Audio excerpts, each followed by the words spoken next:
Tehillim 14. For the Chief Musician, by David. The fool has said in his heart, "There is no Elohim." They are corrupt. They have done abominable works. There is none who does good. Yahuwah looks down from heaven on the children of men to see if there were any who understood, who sought after Elohim. They have all gone aside. They have together become corrupt. There is none who does good, no, not one.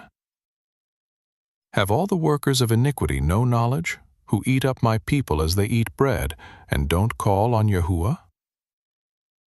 There they were in great fear, for Elohim is in the generation of the righteous. You frustrate the plan of the poor, because Yahuwah is his refuge. Oh, that the Yeshua of Israel would come out of Zion. When Yahuwah restores the fortunes of his people, then Yaakov shall rejoice, and Israel shall be glad.